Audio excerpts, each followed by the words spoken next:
Bem-vindo ao podcast Estrangeiros e Peregrinos. A mensagem de hoje será apresentada por Luiz Costa. Toda a Bíblia destaca o que alguns costumam chamar de aspectos oni de Deus. A onipotência do Senhor, que Deus possui poder absoluto. A onisciência, Deus possui o saber absoluto, Deus sabe de todas as coisas. A onipresença de Deus, que Deus está presente em todos os lugares. Essas são características que a Bíblia demonstra do Senhor praticamente desde o primeiro capítulo da Bíblia. De várias maneiras, a palavra deixa isso muito claro sobre Deus ser de fato onipotente, onisciente e onipresente. Mas existe um salmo em específico, o Salmo 139, que possui algumas das descrições mais impressionantes sobre esses aspectos de Deus. Um salmo de Davi, onde ele busca meditar sobre essas características do Senhor. E sinceramente, eu acho que é um salmo que vale muito a pena a leitura e a meditação da nossa parte. Inclusive, gostaria de dar uma sugestão. Se você não conhece o Salmo, ou leu há muito tempo e não está lembrado dele, eu sugiro que dê um pause nessa mensagem, nesse momento, e vá ler o Salmo 139. São apenas 24 versos, e nessa mensagem aqui eu não pretendo ler todos os versos do Salmo. Busque ler, talvez ler mais de uma vez, tente se atentar aos pontos principais, e daí volte para essa mensagem, onde nós vamos olhar, talvez, as principais lições que esse salmo apresenta. Agora vamos olhar, de fato, para o conteúdo do salmo aqui. A primeira coisa que Davi começa destacando, eu diria que é a onisciência de Deus. Ele fala no primeiro verso: Senhor, tu me sondas e me conheces. Ele reconhece que Deus o conhece completamente. E ele começa a demonstrar, dar alguns exemplos do pleno conhecimento que Deus possuía, do próprio Davi. Ele fala de cada atitude que Davi tomava, o Senhor estava ciente disso. Sabes quando me assento e quando me levanto. De longe penetras os meus pensamentos. Quem é capaz de penetrar os pensamentos dos outros? Nós sabemos que os nossos pensamentos são as coisas mais bem protegidas em nós mesmos. Não conseguimos entrar na mente de outras pessoas, mas Deus o faz. E Davi reconhece isso. Ele diz: esquadrinhas o meu andar e o meu deitar, no verso 3, e conhece todos os meus caminhos. Não há nada que ele faça que não está sob os olhos do Senhor. Não há nenhum caminho que ele tome que o Senhor tenha qualquer dificuldade de conhecer. Ele até diz: ainda a palavra me não chegou à língua e tu, Senhor, já a conheces toda. De fato, Deus conhece todas as palavras ditas e até as palavras ainda não ditas.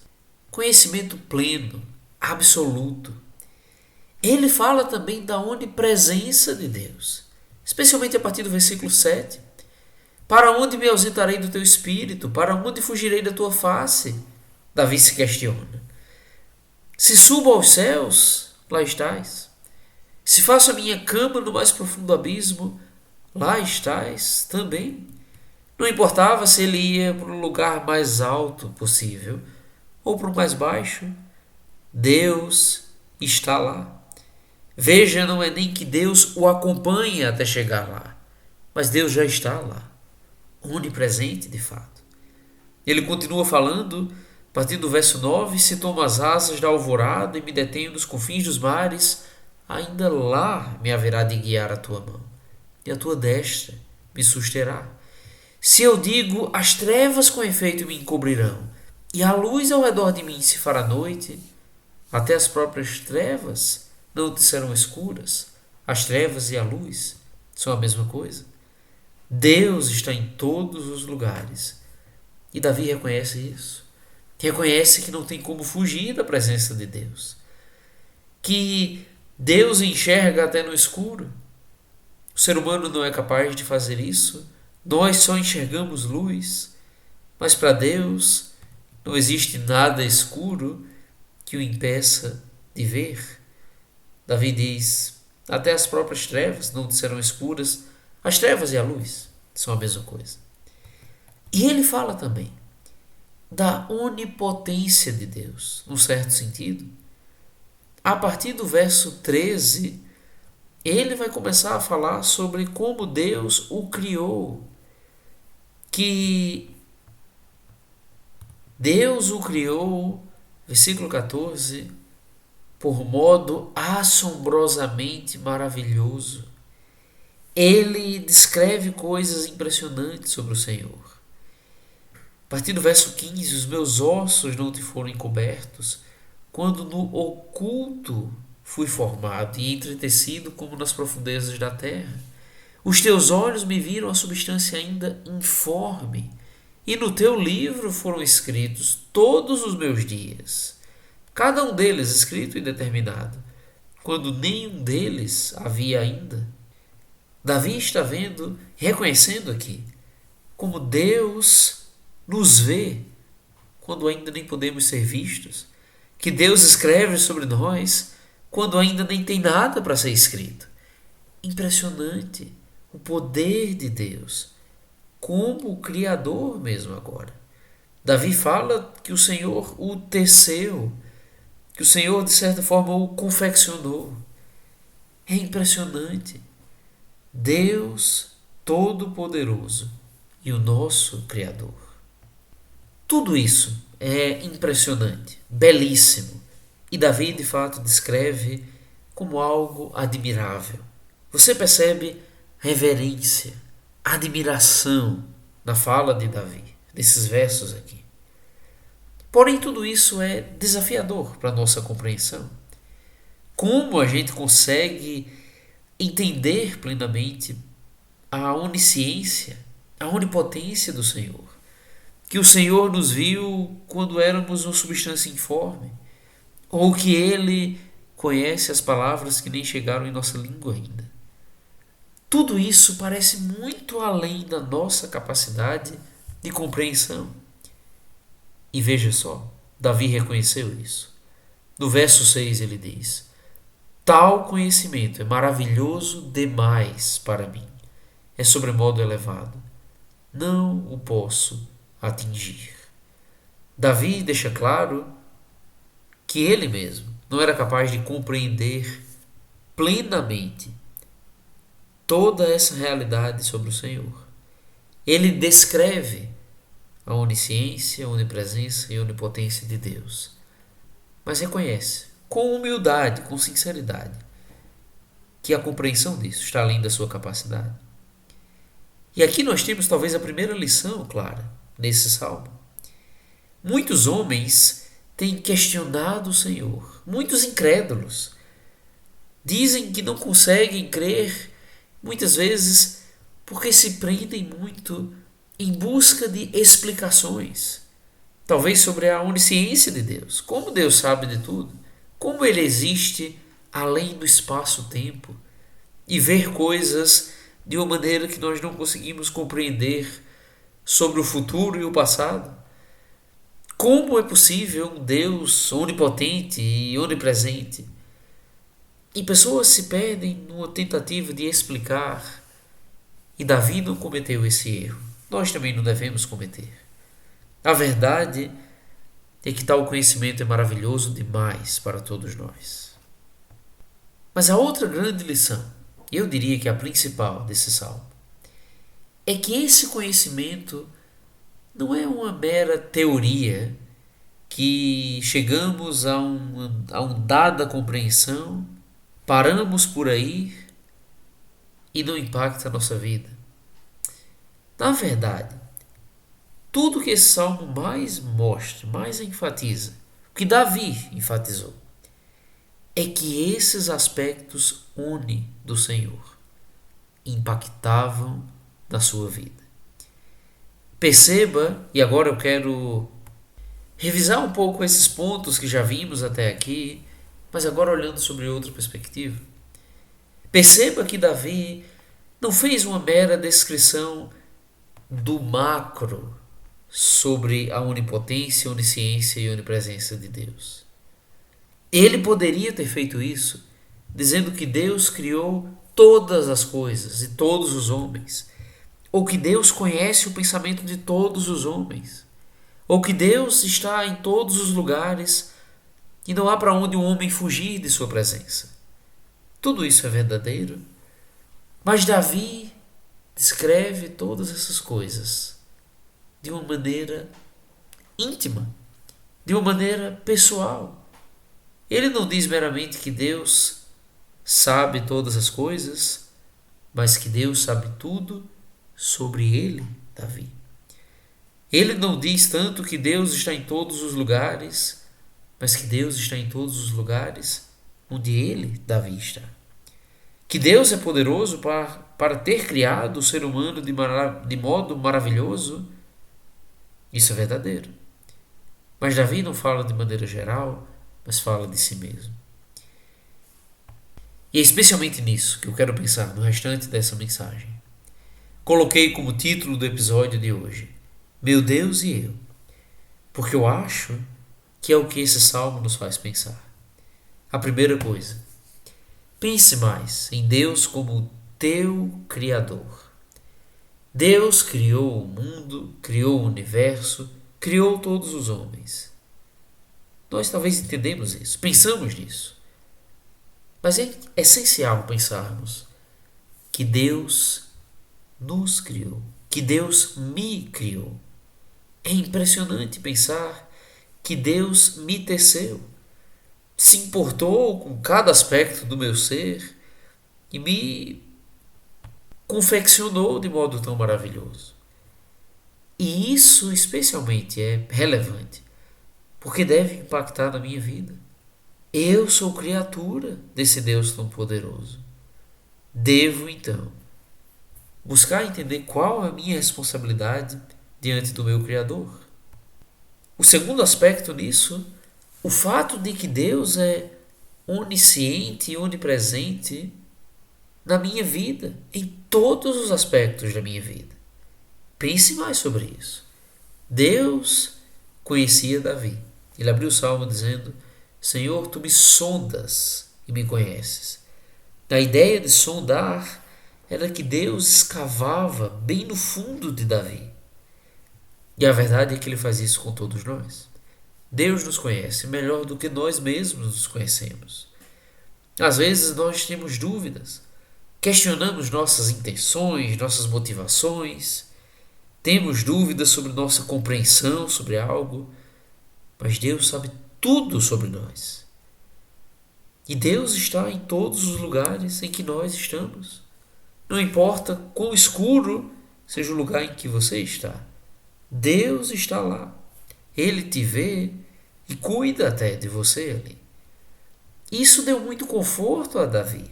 Ele falou nessa perspectiva aqui, que ainda lá me haverá de guiar a tua mão e a tua destra me susterá. Pense na vida de Davi. Sofreu bastante, foi perseguido pelo rei Saul. No futuro seria perseguido pelo seu próprio filho Absalão. Com certeza se sentiu desamparado e solitário em vários momentos da sua vida. Mas que maravilhoso pensar que Deus estava com ele onde quer que ele estivesse. Mesmo no lugar difícil, perigoso, escuro, Deus estava lá cuidando dele. Isso também deve nos dar ânimo e conforto, a presença de Deus como algo confortador. Também deve servir de alerta. Pense, do mesmo jeito que Davi se sentia confortado pelo escuro, quando pecamos no escuro ou em um lugar escondido, o fazemos diante dos olhos do Senhor. Isso mostra quão grave o pecado é, como é algo hediondo, feio mesmo, sujo, e absolutamente injusto contra o nosso Senhor. Nós o cometemos diante da sua própria face. Isso deve nos gerar temor e um compromisso ainda maior de nos afastar do pecado, pois estamos sempre sob os olhos do nosso Deus. E mais uma coisa, que essa verdade sobre onisciência e onipresença de Deus na minha vida, é que isso deve nos fazer o seguinte questionamento. Quando você pensa que Deus sabe tudo sobre você, vê tudo o que você faz, está em todos os lugares que você está, isso te traz o conforto, o ânimo que Davi sentia, que você é protegido e cuidado pelo Senhor, não importa a situação. Ou isso te traz pavor, que os pecados que você tenta cometer em secreto, Deus está vendo, que você não consegue encobrir dele nada na sua vida. A verdade é que, para isso ser confortador ou assustador, depende unicamente da nossa atitude. A onisciência e a onipresença de Deus traz conforto para os que têm um coração como o de Davi, mas traz terror para os infiéis. Tem um texto em Amós capítulo 9 que o Senhor estava falando por meio do profeta Amós, uma mensagem de condenação mesmo, uma ameaça tremenda do Senhor para israelitas aqui vários anos depois de Davi, que pecavam feio contra o Senhor. E o Senhor utilizou uma linguagem muito parecida com a de Davi no Salmo 139, mas com a perspectiva totalmente contrária. Não de conforto, mas de castigo. Amós capítulo 9, a partir do versos 2, diz: ainda que desçam ao mais profundo do abismo, a minha mão os tirará de lá. Se subirem ao céu, de lá os farei descer. Se se esconderem no cimo do Carmelo, de lá buscá-los-ei e de lá os tirarei. E se dos meus olhos se ocultarem no fundo do mar, de lá darei ordem à serpente e ela os morderá. Se forem para o cativeiro diante de seus inimigos, ali darei ordem à espada e ela os matará. Porei os olhos sobre eles, para o mal e não para o bem. Isso foi motivo de absoluto terror para aquela geração na época de Amós. Agora, a pergunta que fica para nós: como é na sua vida? A onisciência e a onipresença do Senhor traz ânimo ou pavor? E a última coisa que eu quero enfatizar nesse salmo é a maneira profunda como Davi o conclui. Ele começou o salmo afirmando, constatando, tendo certeza, convicção mesmo, que o Senhor conhecia tudo sobre ele. Senhor, tu me sondas e me conheces. Primeira frase do salmo. Agora veja como ele termina o salmo. Versos 23 e 24. Sonda-me, ó Deus, e conhece o meu coração. Prova-me e conhece os meus pensamentos. Vê se há em mim algum caminho mau e guia-me pelo caminho eterno. Ele começou constatando que Deus o sondava e o conhecia. Mas no final do salmo, ele está clamando ao Senhor para que fizesse isso. Para que o Senhor o provasse, conhecesse os seus pensamentos. Agora o ponto não é que Deus precisaria de autorização para isso. Ele sabia, o Senhor já fazia isso. O Senhor já o sondava e o conhecia profundamente. Mas o ponto é que Davi queria isso, almejava por isso, clamava ao Senhor para que o escavasse, o conhecesse bem no íntimo do seu ser e o provasse, verificasse se tem algum caminho mau nele e que o Senhor o ajudasse a retirar isso, a corrigir a sua rota e guiá-lo pelo caminho eterno. Deve ser essa a nossa atitude. O fato é que Deus conhece todos os homens de maneira absolutamente profunda. Mas nós precisamos que Ele nos limpe por dentro mesmo. Precisamos que o Senhor nos ajude na luta contra o mal dentro de nós. Então nós devemos ter a atitude de Davi, de nos render ao Senhor. Reconhecemos a presença e o conhecimento inevitável de Deus. Então nós o convidamos para que Ele tenha controle integral, absoluto do nosso ser.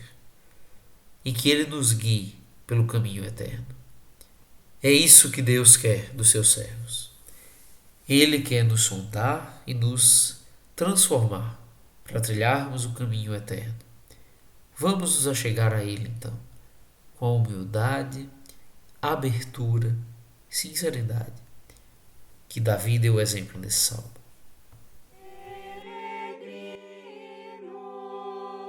Obrigado por nos acompanhar nessa jornada pelas Escrituras. Volte amanhã para ouvir mais uma mensagem do podcast Estrangeiros e Peregrinos.